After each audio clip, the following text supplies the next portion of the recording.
Welcome into the Fantasy Football Diagnostics Podcast, where we provide you with your weekly diagnosis of everything fantasy football. Whether it's season-long leagues, dynasty, DFS, or sometimes even IDP, we got you covered all year long.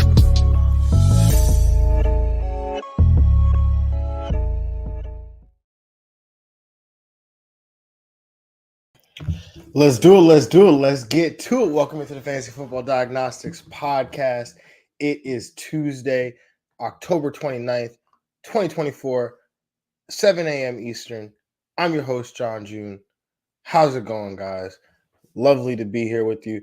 Again, it's our Tuesday waiver show, so you know what that means. We're going to go through some of the top guys to target off of your waiver wires, and hopefully you haven't suffered any injuries, but hopefully maybe these guys will help you as we push towards the fantasy playoffs, right? We're about, we're more than halfway through the fantasy, football regular season. So we right now it's about making those moves that are going to help us take our teams over the top, right? We, maybe we're adjusting to an injury or injuries. Hopefully that's not your case, but it's, it happens to everybody. So, we're just trying to help you guys out the best that I can. So, as I always say, make sure if you have any questions, feel free to dump them in the chat. We'll do our best to answer them here as we, as we talk through some of this waiver wire stuff. So, if you have questions about who you should drop, to pick up some of these guys that we're talking about, definitely be more than happy to help with that. So, as I always say, guys, please, if you can, like, comment, subscribe, all that fun stuff helps the show out a ton, doesn't cost you anything. So, whether you're watching on YouTube, watching on X or Twitch or IG Live, or you're listening on Apple Podcasts, Spotify, Google Play, wherever it is that you get your podcast, however it is you consume this podcast, just make sure you are locked in, right? Subscribed, all that fun stuff. So, yeah, man, without further ado, let's just jump right in, and starting with the quarterback position. Denver quarterback Bo Nix, available in 75% of Yahoo leagues. But if you listen to this show, you're probably part of the 25% of folks who have already rostered him, or you're part of the 13% who started him this past week because he was featured on the matchup show here. We've been talking about Bo Nix basically, literally since week one. We've been talking about Bo Nix. So, happy to see it here. But let's get that rostership up a little bit. He had career highs in passing yards with 284 on Sunday. Also had a career high in passing touchdowns with 3. Even added a touchdown on the ground, making it now 7 of 8 games that he's had at least a 25 rushing yards or a rushing touchdown. And now he gets matched up against a Baltimore defense that has allowed at least 21 fantasy points to opposing quarterbacks in 5 of their last 6 games. The Baltimore defense has only 1 game where they've allowed less than 269 passing yards. In 3 of their last, I believe it was 3 of the last 4, they've allowed at least 370 passing yards.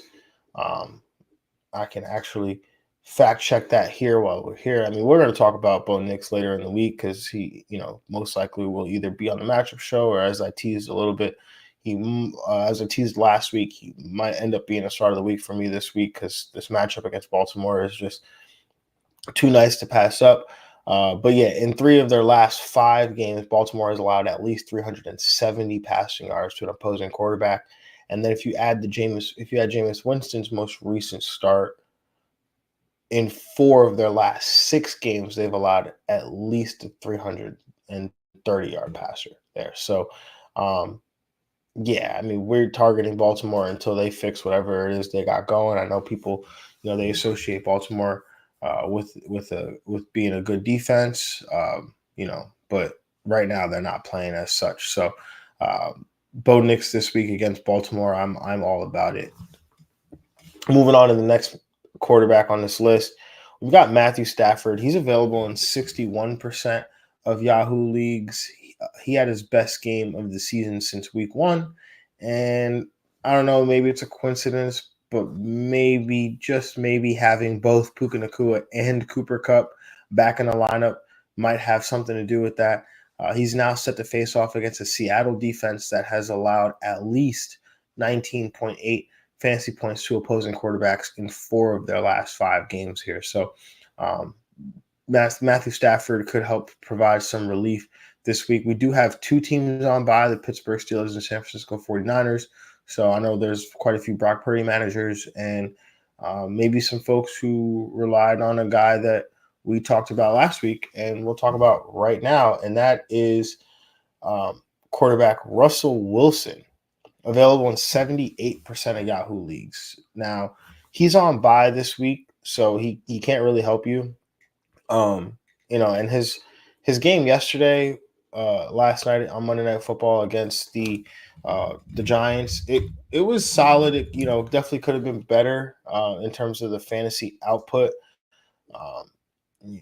Only had 13.8 fantasy points. Did lose a fumble in that game, they had quite a bit of. I think he had 2 touchdowns to George Pickens that end up getting called back, but he threw for 278 passing yards, 1 touchdown. So not terrible there by any means. Was 20 of 28. So he, looked good out there. Again, had that fumble, had 2 touchdowns that end up getting called back. I mean, the George Pickens one is egregious. I guess everybody learned last night that you can't get the same foot down twice, and that doesn't equal 2 feet. So the math right there is not mathing for me. But, all jokes aside, Russell Wilson, he's got some, pretty good schedule coming up after the bye. He comes back to face a Washington defense that we talked about in the matchup show being no longer the cakewalk that it was at the start of the year. But, after that, he's got a string of matchups against Baltimore, Cleveland, Cincinnati, and Cleveland.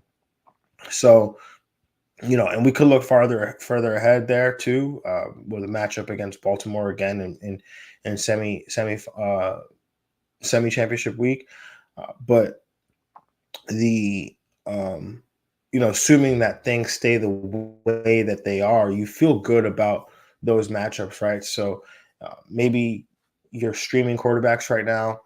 Maybe you don't have to necessarily pick Russell Wilson up out of the bye, depending on your league, right? You have to know your league mates. Are they holding a bunch of quarterbacks? Because if they are, then maybe you might want to hold on to Russell Wilson.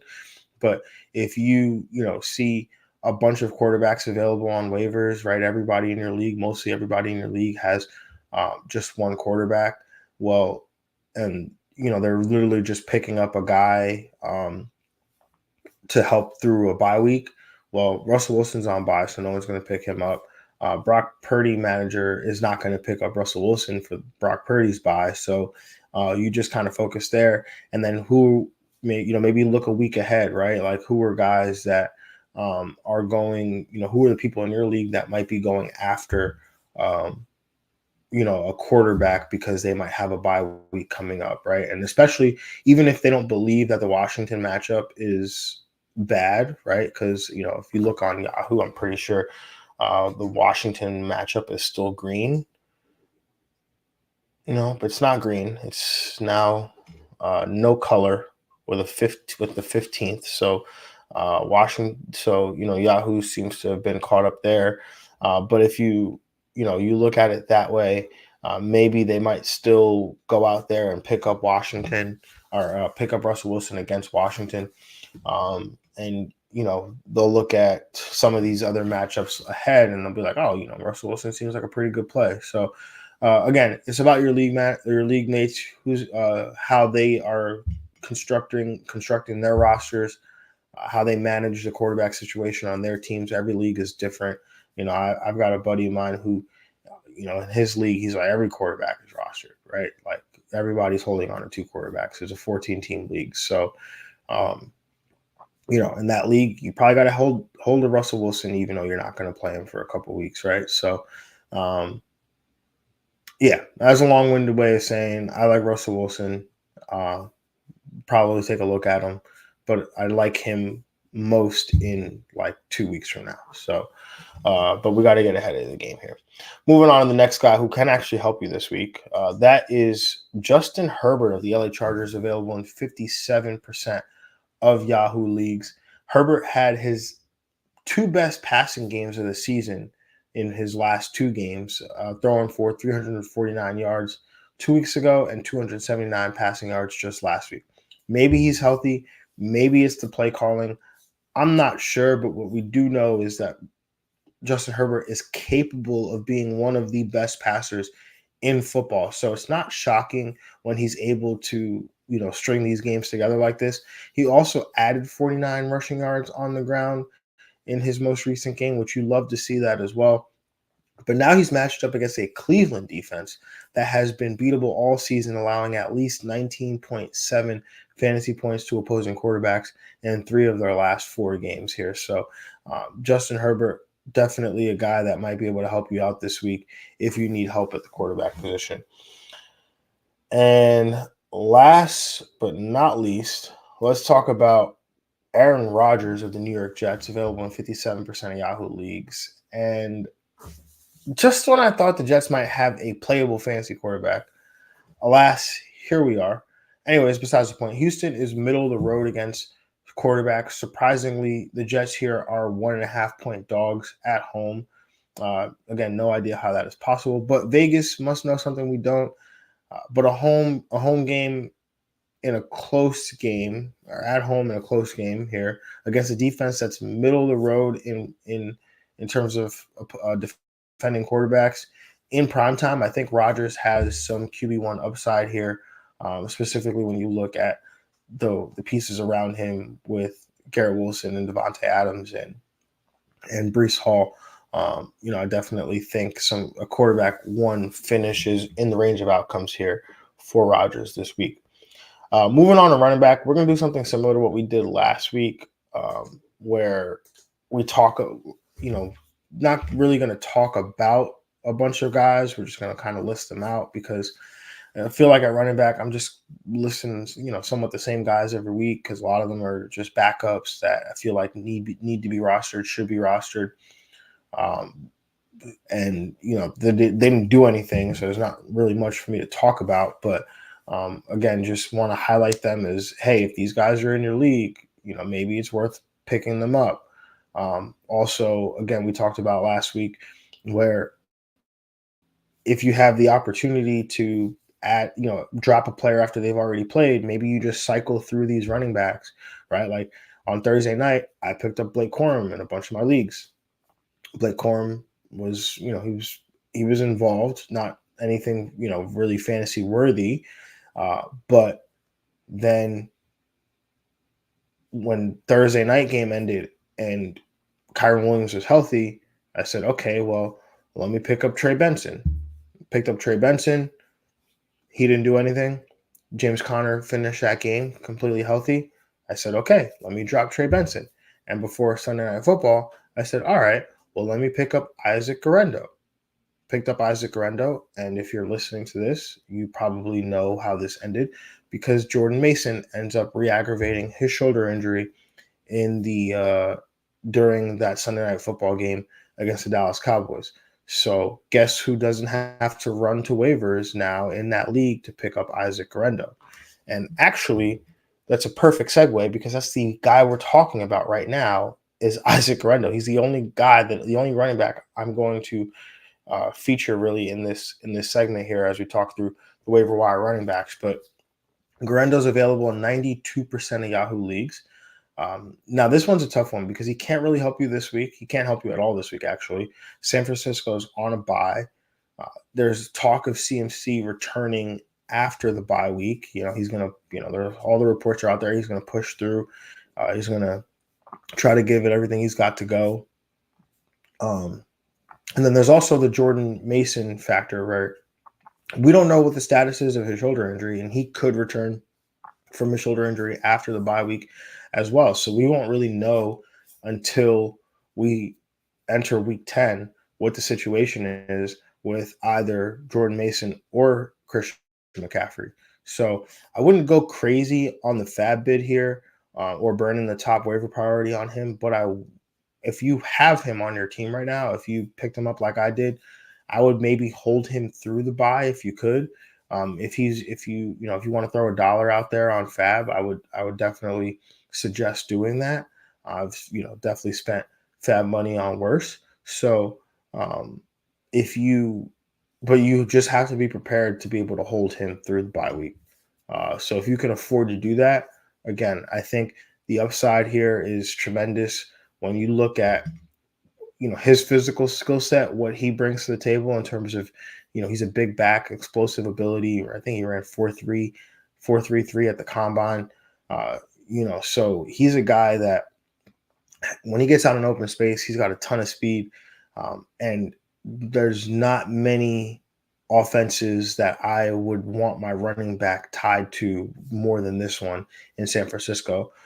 With the Shanahan running scheme, with their ability to get their running backs in space. Um, so again, this one has tremendous amount of upside here. Even if it's for a week that Garendo can help you out, I think it's worth it. So, again, don't go crazy with the fab, but $1-2 I think is totally worth it here, even if he can't help you this week. All right, so moving on to notable running backs that are available in 50% or greater of Yahoo leagues. Jaylen Warren, available in 53% of Yahoo leagues. He's a guy that, again, we talked about Najee Harris on the matchup show and what it does for what the presence of Russell Wilson in that offense does for Najee Harris and that run game. But it also helps Jaylen Warren out too, right? Especially as he's getting healthier, there's going to be more opportunities for him in this backfield, and he looks like the Jaylen Warren that we've come to know over the last year and a half. So God forbid something that does happen to Najee Harris, Jaylen Warren is walking into a true 3-down role here in a Russell Wilson led offense. So moving on to the next guy, Ray Davis of the Buffalo Bills, 74% available in Yahoo leagues, backing the primary backup here to James Cook. Seems like Ray Davis did suffer a calf injury 2 weeks ago. So, James Cook did operate as a workhorse running back this past weekend against, I believe it was Tennessee. Not quite the 1A, 1B situation that I thought we would get after Ray Davis's big game against the Jets 2 weeks ago. But, again, James Cook did have to miss, did miss one game earlier this year. Something happens here. Ray Davis, we've already seen him operate as a workhorse running back for the Bills. So I don't see any reason why they would shy away from doing that again if they had to turn to him. Atlanta running back Tyler Algier, available in 63% of Yahoo leagues. Again, primary backup to Bijan Robinson in Atlanta. We know how they feel about him as a ball carrier. We don't see him involved as much in the pass game, but again, he would have a role here if something happened to Bijan Robinson. Moving on to Denver running back Jaleel McLaughlin. Jaleel McLaughlin actually had a productive fantasy day this past weekend, so probably could highlight him for that. But is actually working his way, it seems, into a 1B type role here with Javonte Williams, which it kind of started out that way at the start of the season. Javonte Williams started to separate a little bit more, but Jaleel McLaughlin has, I guess, played his way into a more sizable role here. And he's not the kind of guy that I think would immediately take over most of the backfield work here if something were to happen to Javonte Williams. I feel like it would be a true two-headed backfield between him and Audric Estime, who's a rookie out of Notre Dame. So For me, McLaughlin feels like. Sorry about that. Had to sneeze. For me, it feels like McLaughlin would take on an even bigger part of the offense. They probably go to like a little bit more of their pass game here with McLaughlin, but I think he's like I don't maybe not the same. I don't want to say he's like this player because they're in two different offenses, and it's weird to call him like a better version of that player, but he's almost like Justice Hill in fantasy, right? Where Justice Hill has, he's got this pass game role here with the Baltimore Ravens.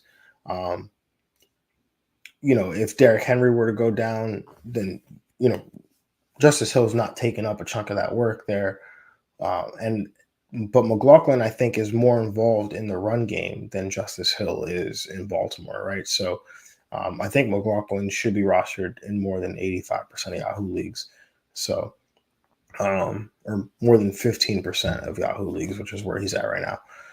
Moving on to the next guy is Jalen Wright. We talk about Jalen Wright every week. 93% of Yahoo leagues. Again, this is one of those where it just kind of feels like I'm going to keep talking about him all year. I'm going to talk about him all year. And then it's going to be like week 13, week 14, and Jalen Wright is like popping off. Because again, we sometimes got to be patient with these things. And sometimes for me, I've played this game long enough to see that happen to me a million times. So again, explosive running back in a good offense. He's got two guys ahead of him who have both been known throughout their careers to deal with injuries.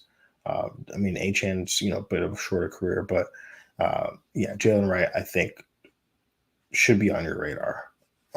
Again, he doesn't have to be on your roster. He doesn't have to be somebody you hold throughout the whole season. But when something happens in the, if you have a roster spot going into the 1 o'clock games, one of your players goes to out or inactive, you put them in an IR spot, and you just pick up Jalen Wright and see what happens, kind of thing.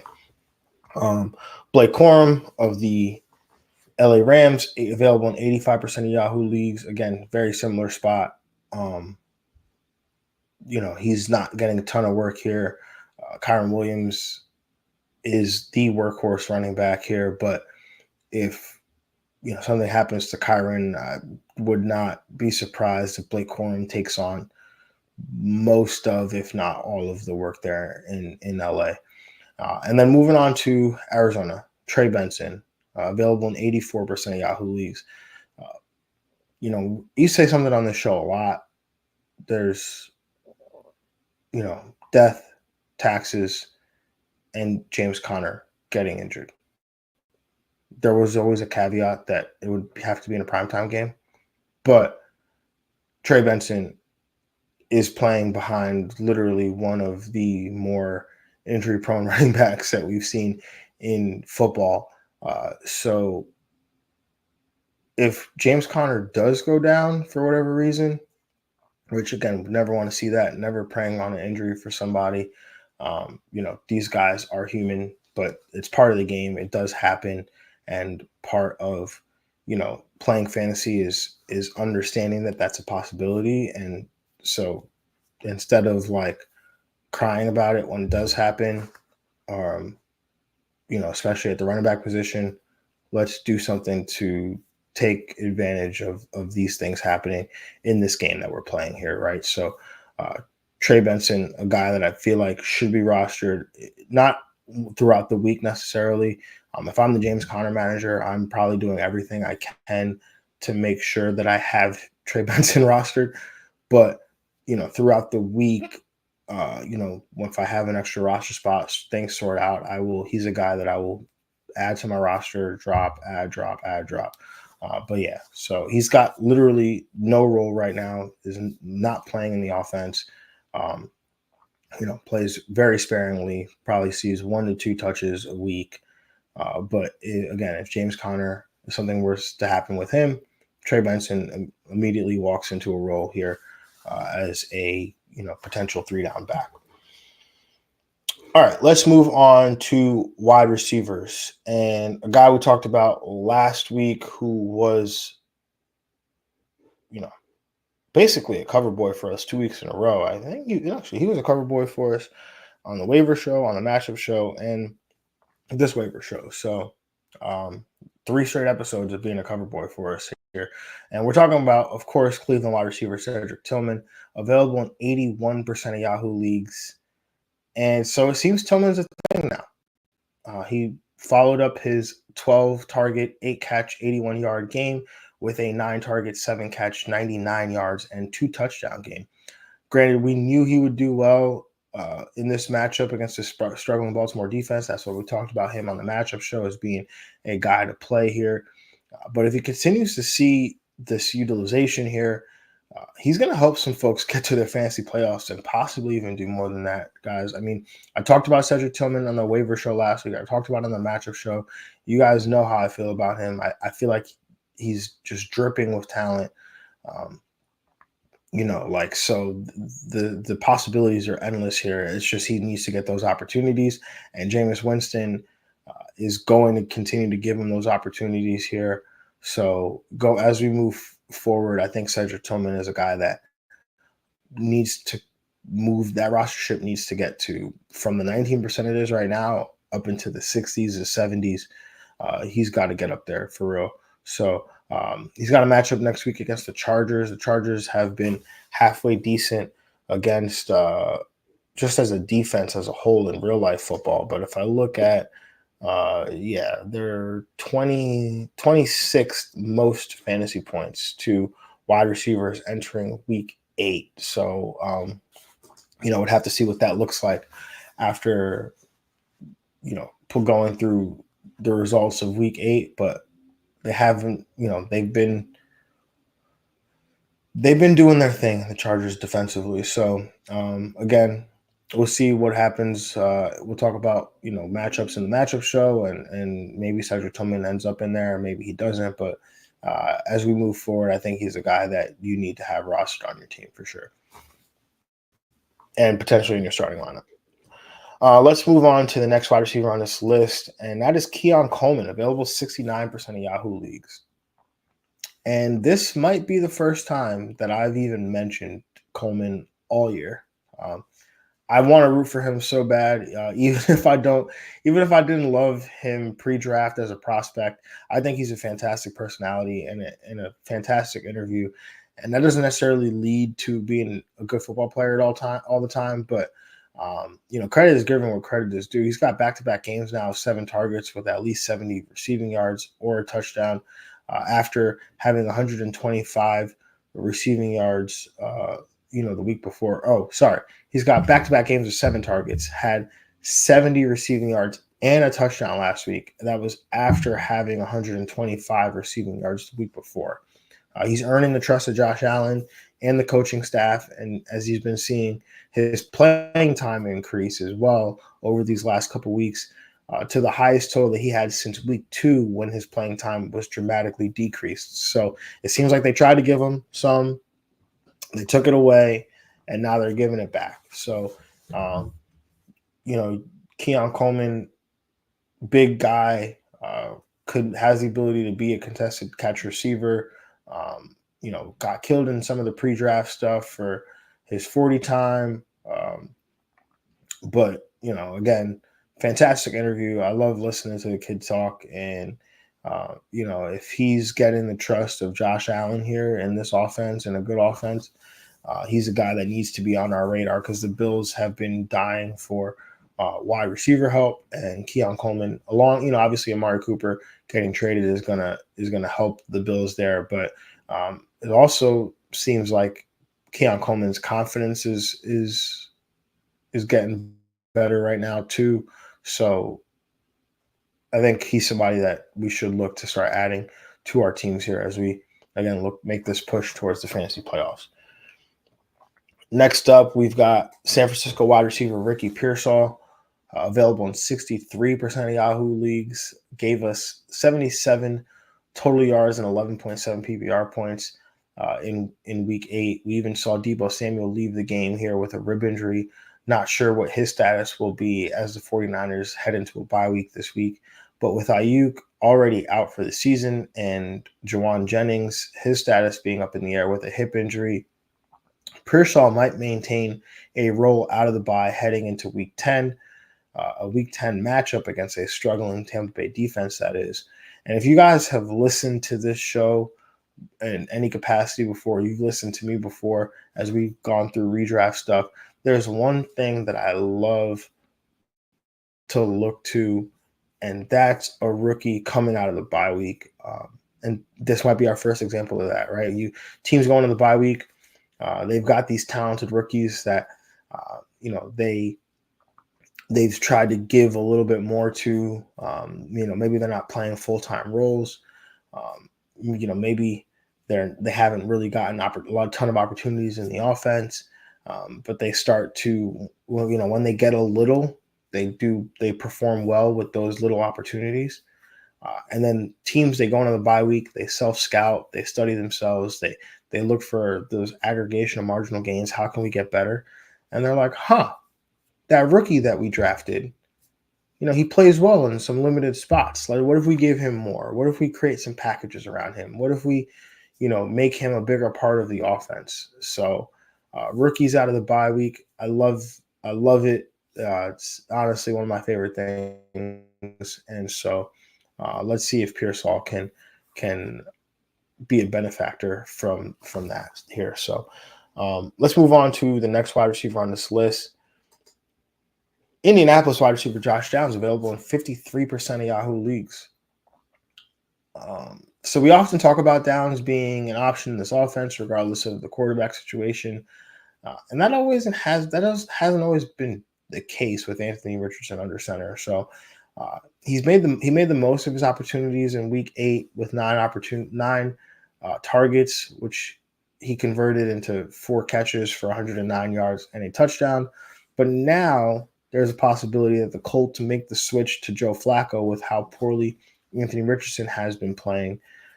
Shane Steichen said they're looking at everything right now.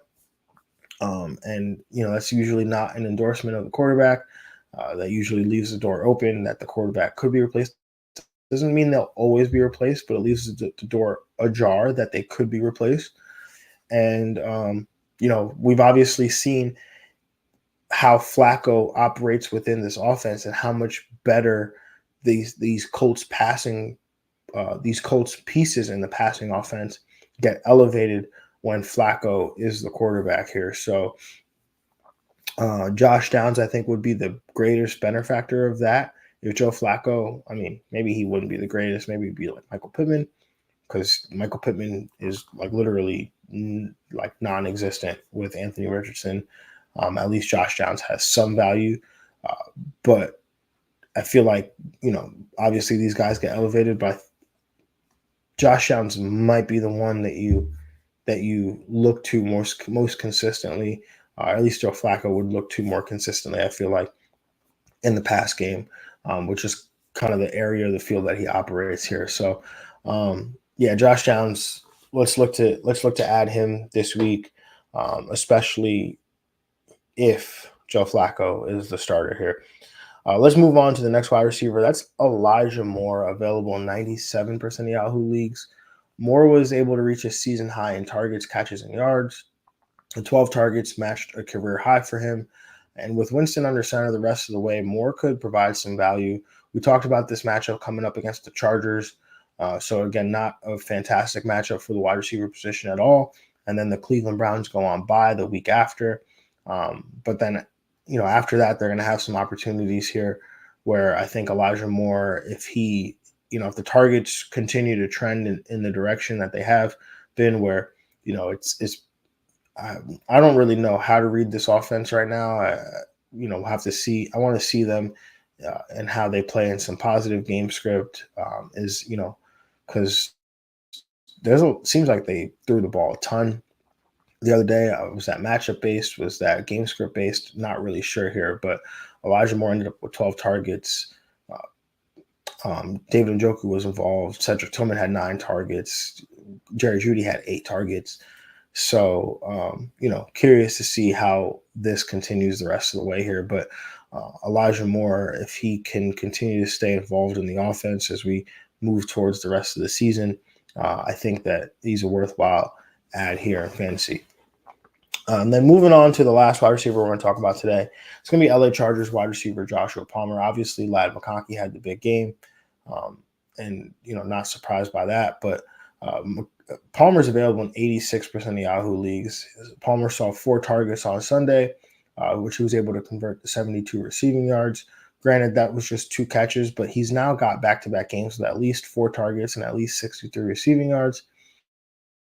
And on deck, he's got a matchup here against a Cleveland defense that has been getting demolished by opposing wide receivers. So if you need help this week at wide receiver or you need a flex play, I wouldn't be opposed to go in the direction of Joshua Palmer, who, again, available in 86% of Yahoo leagues. And now let's move on to tight end. And the first guy on this list is tight end Zach Ertz. And he's available in 72% of Yahoo leagues.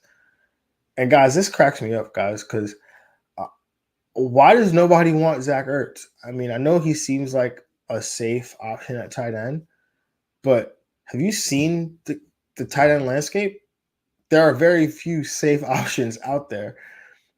And he only has 1 game with less than 4 targets. And while he only has 1 touchdown on the year, he scored at least 10 PPR points in 50% of his games. That's 4 of 8 games to be exact. And you're probably like, well, John, that's not great. Well, I would say, yeah, you're probably the same person starting Sam Laporta every single week. And you know how many times Laporta has done that through 7 games this year? Twice. Literally just twice that he's scored double-digit fantasy points. Ertz has actually outscored Laporta in 3 games this year, which doesn't sound like a lot, but it's more than it should have been with the draft capital that was spent on Laporta versus the draft capital that was spent on Ertz. Anyways, I know this is I kind of make this like a Zach Ertz versus Sam Laporta thing, which that was not my intention here. I just wanted to highlight how well Zach Ertz has been playing given the tight end fantasy landscape. And I love Sam Laporta. You guys know this. I love Sam Laporta. He was my breakout tight end last year. Absolutely love the kid. Think he's great. I don't think the situation right now is him. I don't think he's bad at football suddenly. I think he's just not seeing the volume and the targets that he was seeing last year. And anyways, Laporta had his highest target total of the season this past week with 6, so don't be surprised if he suddenly turns it around, especially after I gave this rant about how you need to pick up Zach Ertz. I'm not saying to pick up Zach Ertz and drop Sam Laporta. I'm not saying that at any means, but Zach Ertz should be rostered in more than 28% of Yahoo leagues is all I'm saying. So anyway, moving on to the next tight end. That's Hunter Henry, available in 61% of Yahoo leagues.